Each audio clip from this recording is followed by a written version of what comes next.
قل أتحاجوننا في الله وهو ربنا وربكم ولنا أعمالنا ولكم أعمالكم ونحن له مخلصون أم تقولون إن إبراهيم وإسماعيل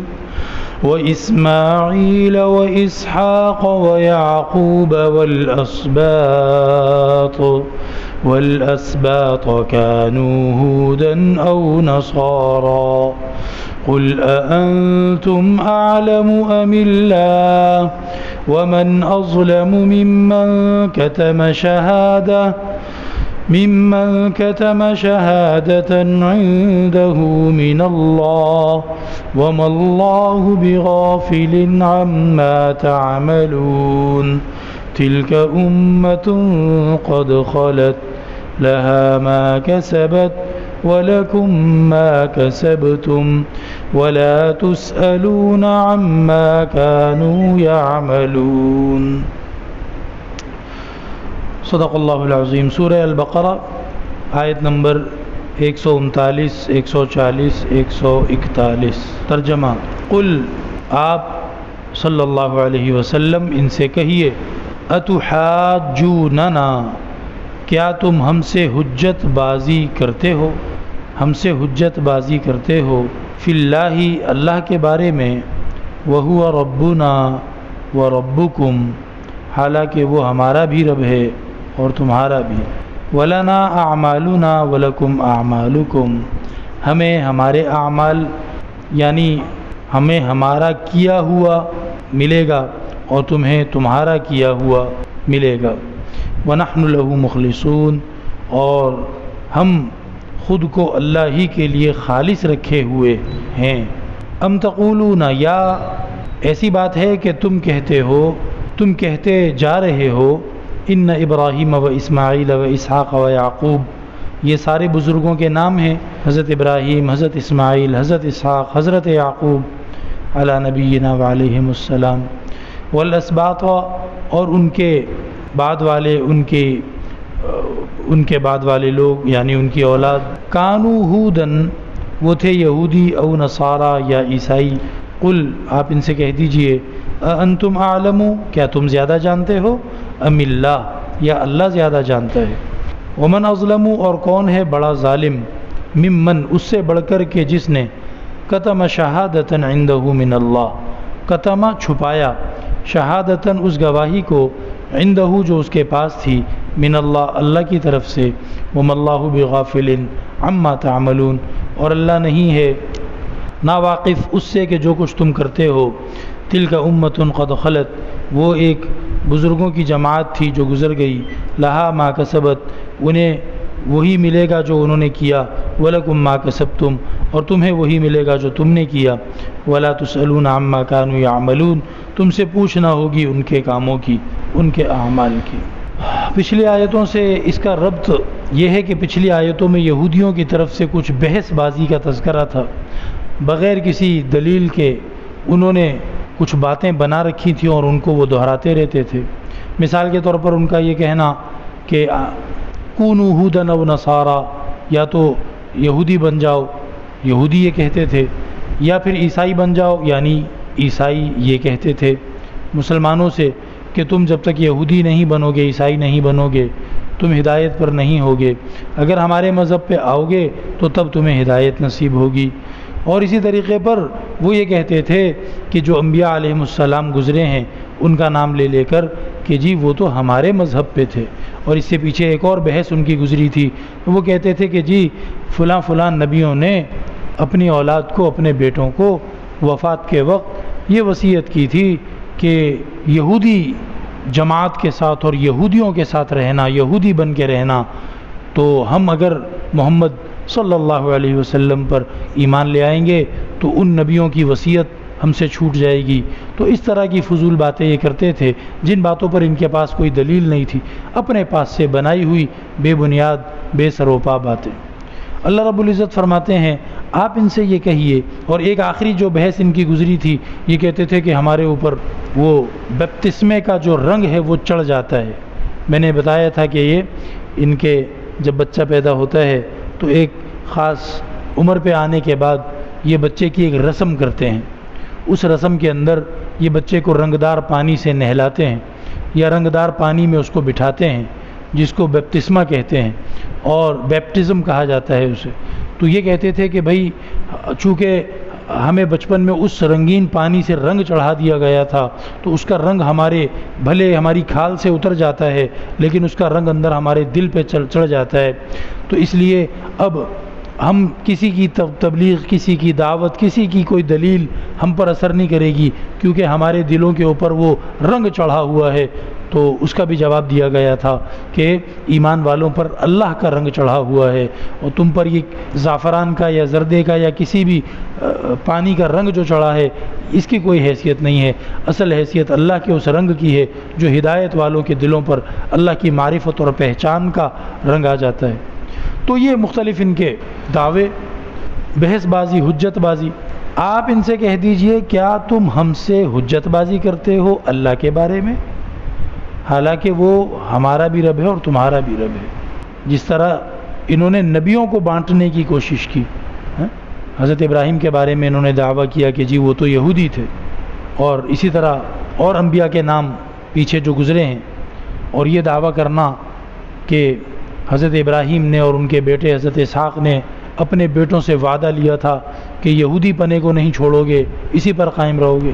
تو نبیوں کو تو انہوں نے تقسیم کر ہی دیا تھا کہ جی یہ محمد صلی اللہ علیہ وسلم دوسروں کے نبی، عربوں کے نبی، اور موسیٰ علیہ السلام ہمارے نبی، اور عیسیٰ علیہ السلام عیسائیوں کے نبی. نبیوں کو تو انہوں نے بانٹا. اب اللہ کے بارے میں بھی حجت کرنے کو تیاری کر رہے ہو. اللہ ہمارا بھی رب ہے، تمہارا بھی رب ہے. اور وَلَنَا أَعْمَالُنَا وَلَكُمْ أَعْمَالُكُمْ، ہمیں ہمارے کیے ہوئے کا بدلہ ملے گا، تمہیں تمہارے کیے ہوئے کا بدلہ ملے گا. نسبتوں سے، جھوٹی نسبتوں سے جس میں اہل حق کی تابع داری شامل نہ ہو، بس ایک نسبت کہنے کی حد تک آپ نے اختیار کر لی ہو تو وہ نسبت کام نہیں آتی، اعمال کام آتے ہیں. اور ہم نے چونکہ اللہ کی توفیق سے محمد صلی اللہ علیہ وسلم کی تابع داری، جو کہ ہمارا کام اللہ کی توفیق سے ہم نے کیا، اور ہمیں تابع داری کی جو سعادت ملی، اس کے دم پر ہمیں نجات کا یقین ہے. اور تم نے اپنے کرتوت کا بدلہ دیکھنا ہے. وہ تمہارا کرتوت کیا ہے کہ تم نے نبی کریم صلی اللہ علیہ وسلم کی، جن کے دین کی حقانیت پچھلی بہت ساری رکوعات اور آیتوں میں ثابت ہو چکی، اس کا انکار کیا ہے. تو تمہیں تمہارے اس عمل کا بدلہ جو ہے وہ ملے گا. اور فرمایا کہ وَنَحْنُ لَهُ مُخْلِصُونَ، ہمیں زیادہ یقین کیوں ہے کہ اللہ تعالیٰ ہمیں نجات عطا فرمائے گا، کامیابی ہمارا مقدر بنے گی، اس لیے کہ ہم نے اپنے آپ کو، اپنے دین کو، اپنی عبادت کو، اپنے عقیدے کو اللہ کے لیے خالص رکھا. یہودیوں اور عیسائیوں نے ملاوٹ کر دی. یہودیوں نے کیا ملاوٹ کی تھی؟ حضرت عزیر کو اللہ کا بیٹا کہہ دیا تھا، تو جو کہ شرک ہے. اور عیسائیوں نے حضرت عیسیٰ کو اللہ کا بیٹا کہہ دیا تھا، جو کہ شرک ہے. اللہ کی عبادت میں ملاوٹ کر دی، اللہ کی خدائی میں ملاوٹ کر دی. ہم نے خالص رکھا اپنے کو، اپنے عقیدے کو اللہ کی ذات کے لیے. اس لیے ہمیں ہمارے اعمال کی وجہ سے اللہ کے ہاں سے فضل اور مہربانی کی بنیاد پر نجات کا یقین ہے.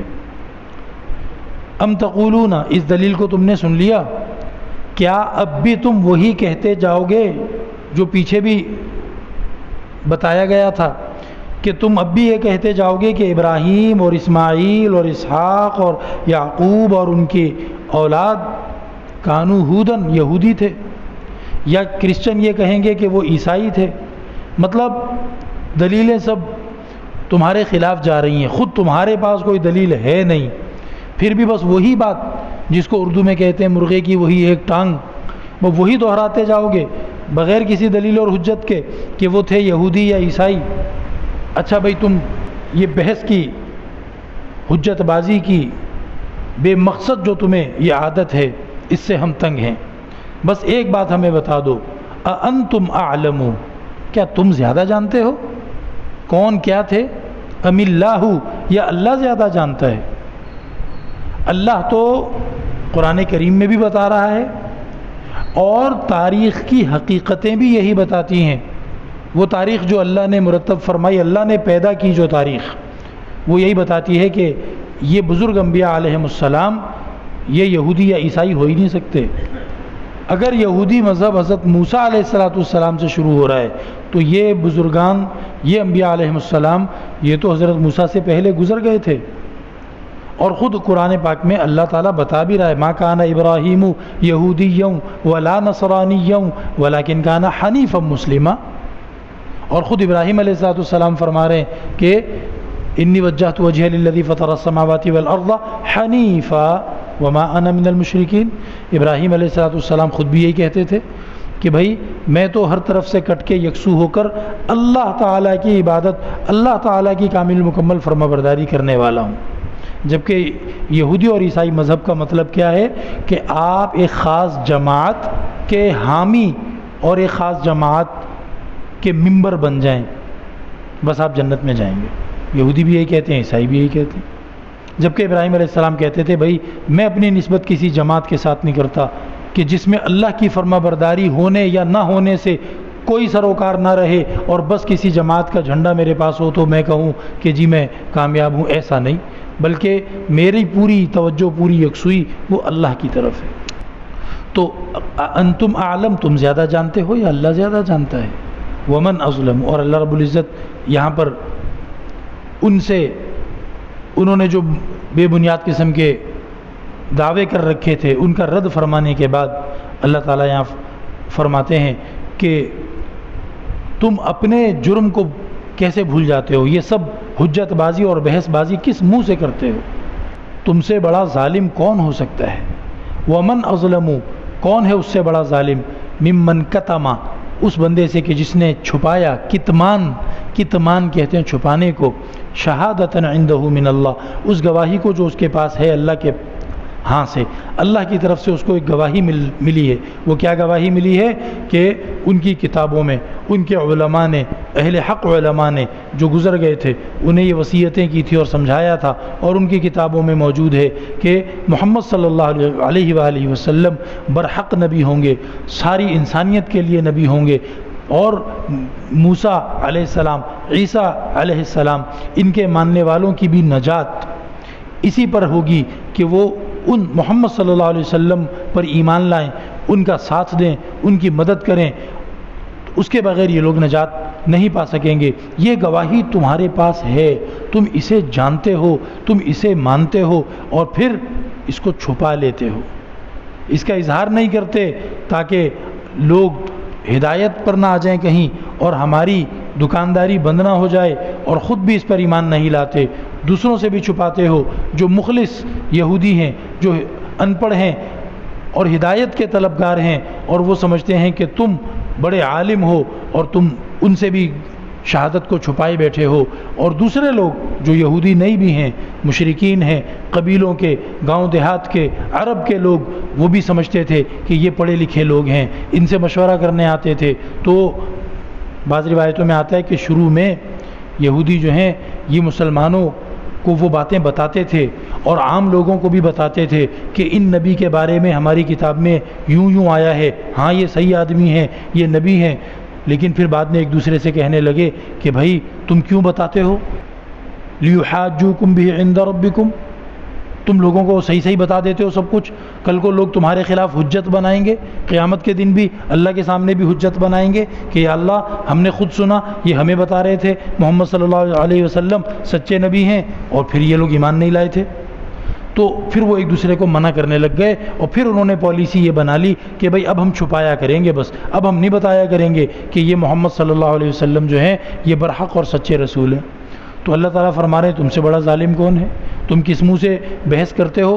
تمہارا تو اتنا بڑا قصور ہے، اتنا بڑا قصور ہے کہ اس قصور کے کرنے کے بعد تو تمہیں کوئی بحث کرنی ہی نہیں چاہیے، اور تمہیں تو اپنی فکر ہو جانی چاہیے، تمہیں تو اپنی جان کے لالے پڑ جانے چاہیے کہ ہم نے اتنا بڑا گناہ کیا ہے۔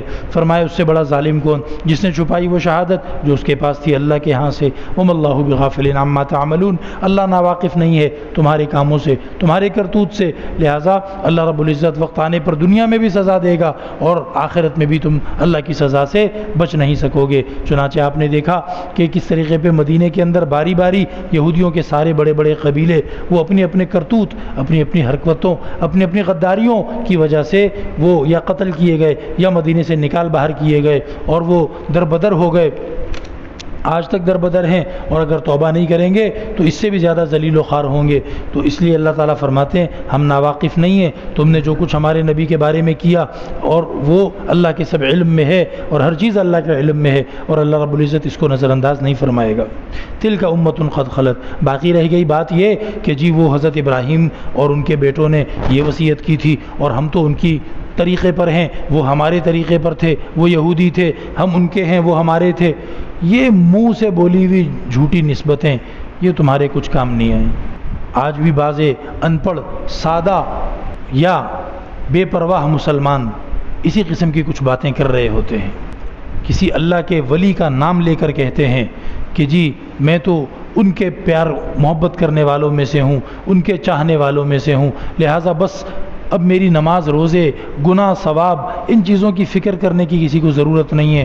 وہ فلاں بڑے جو بزرگ تھے یا بڑے جو اللہ والے تھے یا بڑے جو قطب تھے یا غوث تھے یا صحابی رسول تھے یا حضرت علی کرم اللہ وجہہ کا یا حضرت حسین رضی اللہ تعالیٰ عنہ کا یا نبی کریم صلی اللہ علیہ وسلم کا اپنا نام لے کر کوئی یہ کہے کہ بس مجھے ان سے نسبت ہے اور بس یہ کافی ہے، اب مجھے ضرورت نہیں ہے فکر کرنے کی، ٹینشن لینے کی اور کوئی کام کرنے کی، تو یہ جھوٹی نسبت ہوتی ہے، یہ زبانی نسبت ہوتی ہے۔ اصل نسبت جو ہے وہ اعمال آپ کے اللہ کے نبی والے ہو جائیں، آپ کا عمل صحابہ والا ہو جائے، آپ کا عمل حضرت علی شیر خدا والا ہو جائے، آپ کا عمل حضرت حسین رضی اللہ تعالیٰ عنہ جیسا ہو، تو پھر جو ہے وہ نسبت اللہ کے ہاں مانی جاتی ہے اور گنی جاتی ہے اور قبول کی جاتی ہے۔ فرمایا کہ وہ ایک جماعت تھی جن کے تم نام لیتے رہتے ہو، وہ ایک جماعت تھی قد خلت، وہ اپنا وقت پورا کر کے وہ گزر گئے، لہا ما کسبت، اس جماعت کے حصے میں وہی بدلہ آئے گا جو کچھ کام انہوں نے کیے، ان کے اعمال کا تمہیں فائدہ تمہارے کفر اور نافرمانی کے باوجود نہیں ہوگا۔ یہ کفر جو ہے یہ ایسی بڑی رکاوٹ ہے کہ بڑے بڑے انبیاء علیہم السلام کی خیر اور برکت سے بھی انسان کو محروم کر دیتے، اور آج اگر میں کلمہ پڑھ رہا ہوں اللہ کی توفیق سے، اللہ کی مہربانی سے، لیکن میں بے پرواہ ہو کر گناہوں پہ دلیر ہو جاتا ہوں اور میں کہتا ہوں کہ کالی کملی والے میرے لیے کافی ہیں اور مجھے وہ گناہوں سے بچا لیں گے، نبی پاک علیہ السلام ہمیں بچانا چاہتے ہیں، یہ سچ ہے، بالکل وہ ہمیں بچانا چاہتے ہیں، لیکن بات یہ ہے کہ ہم اپنا ایمان تو سلامت رکھ کے لے جائیں۔ ایک دفعہ کافر کی سفارش تو نہیں کریں گے، وہ کافر کی سفارش نہیں کریں گے، اور اگر میں گناہوں پہ اسی طرح دلیر بنا رہا تو کیا گارنٹی ہے، کیا میں اپنا ایمان بچا کر لے جاؤں گا؟ کیا پتہ موت کے وقت یا موت سے پہلے اللہ نہ کرے میرے گناہوں کی نحوست، وہ گناہ جن پر میں دلیر ہو چکا تھا اور میں نے اس کو ایک بہانہ بنا لیا تھا کہ بس نبی پاک علیہ الصلوۃ والسلام کے ذمے ہے وہ مجھے بچائیں گے، اور میں ہر کالا کرتوت کرتا رہا، تو اس کی نحوست سے اگر میرا ایمان ہی چھن گیا تو پھر کیا بنے گا بتاؤ؟ تو اس آیت میں یہ فرمایا کہ بھئی ان بزرگوں کے اعمال، ان کا بدلہ انہیں ملے گا، تمہیں ان کے اعمال کا فائدہ کیوں نہیں ہوگا؟ اس لیے کہ تم کافر اور مشرک ہو چکے ہو۔ کافر اور مشرک کو کسی نبی اور ولی اور کسی بھی اللہ والے کے اعمال کا کوئی فائدہ نہیں ہوتا۔ وَلَكُمْ مَا كَسَبْتُمْ، ہاں اور تمہاری جو بدعملیاں، تمہارا جو کفر و شرک ہے، تمہارا جو کچھ کرتوت ہے، اس کا بدلہ تمہیں ملے گا۔ وَلَا تُسْأَلُونَ عَمَّا كَانُوا يَعْمَلُونَ، اور اس دن اللہ تعالیٰ تم سے یہ نہیں پوچھیں گے کہ جن کا تم نام لیتے تھے، حضرت ابراہیم، حضرت موسیٰ، بڑے بڑے بزرگ جن کا تم نام لیتے تھے، ان کے اعمال بتا دو، وہ کیا کیا کام کیا کرتے تھے۔ اللہ تعالیٰ کو تمہیں کوئی اجر یا جزا یا سزا دینے کے لیے کسی دوسرے کے اعمال پوچھنے بتانے کی کوئی ضرورت نہیں ہے، لہٰذا یہی ضابطہ میرے لیے ہے، آپ کے لیے ہے کہ اگر ہم نبی صلی اللہ علیہ وسلم یا صحابہ کرام یا اہل بیت یا اولیاء عظام میں سے کسی کا بھی ہم نام لیتے ہیں، ہمارے دل میں ان کی محبت بھی بڑی سچی ہے، ان کا احترام بھی بڑا پکا ہے، لیکن ہم نے ان کی اس محبت اور احترام کو بہانہ بنا لیا جان چھڑانے کا، نماز سے بھاگنے کا، روزے سے بھاگنے کا، گناہ کے کرنے کا بہانہ بنا لیا کہ وہ جی وہ ہیں نا، وہ بچائیں گے ہمیں۔ یہ تو پھر بدتمیزی ہے، بے ادبی ہے، ناقدری ہے، اور اگر خدا نہ خواستہ ہمارا یہ رویہ ہمارے ایمان کو ضائع کرنے کا سبب بن گیا تو پھر تو سب کچھ ہی ختم، پھر تو ہم ضابطے اور قانون سے ہی باہر نکل گئے نا، پھر تو نبی پاک علیہ السلام ہماری سفارش نہیں کریں گے۔ بعضی حدیثوں میں آتا ہے نبی پاک صلی اللہ علیہ وسلم کچھ لوگوں کے بارے میں جب دیکھیں گے کہ فرشتے ان کے ساتھ سختی کر رہے ہیں اور ان کو نبی پاک علیہ السلام سے دور لے جانے کی کوشش کر رہے ہیں، تو نبی پاک علیہ السلام پہلے سفارش کرنے کا ارادہ فرمائیں گے، نیت فرمائیں گے، اور نبی پاک علیہ السلام فرمائیں گے کہ بھئی ان کو چھوڑ دو، یہ میرے بندے ہیں، میرے بندے۔ تو حدیث میں آتا ہے فرشتے کہیں گے کہ اللہ کے رسول انک لا تدری ما احدثوا بعدک، اللہ کے رسول آپ کو پتہ نہیں ہے کہ انہوں نے آپ کے بعد کیا کیا طریقے بنا لیے تھے، کیا کیا کرنے لگ گئے تھے۔ یہ جب نبی پاک علیہ السلام یہ شکایت سنیں گے تو نبی پاک علیہ السلام فرشتوں سے کہیں گے کہ ان کو دور لے جاؤ، ان کو دور لے جاؤ۔ نبی پاک علیہ السلام خود پھر ان لوگوں سے گویا کہ بیزاری کا اظہار فرمائیں گے کہ ان کو جلدی مجھ سے دور لے جاؤ۔ تو ایسا نہ ہو کہ ہمارے یہ بہانے ہمیں تباہ کر دیں۔ نبی پاک علیہ السلام کی سفارش برحق ہے، نبی پاک علیہ السلام ہماری سفارش کرنے کے لیے بہت زیادہ جذبہ رکھتے ہیں، شوق رکھتے ہیں، اور بڑی وہ حدیث ہے میں سر رکھوں گا اللہ کی ایسی تعریفیں کر کر کے روؤں گا کہ مجھے بھی نہیں پتہ، اللہ کے نبی فرما رہے ہیں کہ وہ میں کیا تعریفیں کروں گا، وہ تعریفیں اللہ اسی دن مجھے سکھائے گا، بالکل نئی تعریفیں اللہ کی، میں وہ تعریفیں کروں گا اور میں مانگتا رہوں گا دعائیں کر۔ اللہ تعالیٰ فرمائیں گے کہ اے محمد سر اٹھائیے، کہیے، سنا جائے گا، مانگیے دیا جائے گا، سفارش کیجئے قبول ہوگی۔ اور پھر نبی پاک علیہ السلام فرماتے ہیں میں سفارش کروں گا، پھر دوبارہ ایسا ہوگا، پھر دوبارہ ایسا ہوگا، یہاں تک کہ ایک وقت آ جائے گا کہ اللہ تعالیٰ فرمائیں گے کہ اے محمد یہ میرا کام ہے، تو بے فکر ہو جا، یہ میرا کام ہے۔ جس کے دل کے اندر رائی کے دانے جیسا ایمان ہے، زبان سے اس نے کبھی کلمہ پڑھا یا نہیں پڑھا، دل کے اندر رائی کے دانے جیسا ایمان ہے، نبی پاک علیہ السلام یہی دعا کر رہے ہوں گے کہ اللہ اس کو بھی دوزخ سے نکال دے۔ اللہ تعالیٰ فرمائیں گے کہ محمد تسلی رکھو، آگے میرا کام ہے۔ تو پھر اللہ رب العزت بہت بڑی تعداد کو جہنم سے اور بھی نکال دیں گے۔ اس کے بعد نبی پاک علیہ السلام کو اطمینان ہو جائے گا کہ اب جہنم میں کوئی بھی ایسا شخص نہیں ہے جس کے اندر تھوڑا سا بھی ایمان ہو، سارے کافر بچے ہیں جہنم میں۔ پھر اللہ کے نبی کو کوئی پرواہ نہیں ہوگی، ایک ذرہ برابر پرواہ نہیں ہوگی، کافروں کی سفارش تھوڑی کریں گے وہ۔ تو بھائی اس لیے بدعملی پہ شیر ہو جانا، نیکیاں چھوڑ دینے میں بہادر ہو جانا، اور یہودیوں اور عیسائیوں کی طرح زبان سے نبی پاک علیہ السلام کا یا دوسرے بزرگوں کا نام لیتے رہنا، بس یہ خطرناک بات ہوتی ہے۔ اللہ تعالیٰ مجھے اور آپ کو نبی کریم صلی اللہ علیہ وسلم کی سچی محبت نصیب فرمائے، جو محبت مجھے اور آپ کو نبی پاک علیہ السلام کی سنتوں پر چلنے والا بنا دے، آپ کی شریعت پر عمل کرنے والا بنا دے، آپ کی ناپسندیدہ کاموں سے بچنے والا بنا دے۔ اللہم انا نسألک الہدی والتقی والعفاف والغنی، اللہم انا نسألک الہدی والتقی والعفاف والغنی، اللہم آت نفوسنا تقواها وزکها انت خیر من زکاها انت ولیها ومولاها، وصلی اللہ تعالی علی خیر خلقی محمد وآلہ وصحبہ اجمعین برحمتک۔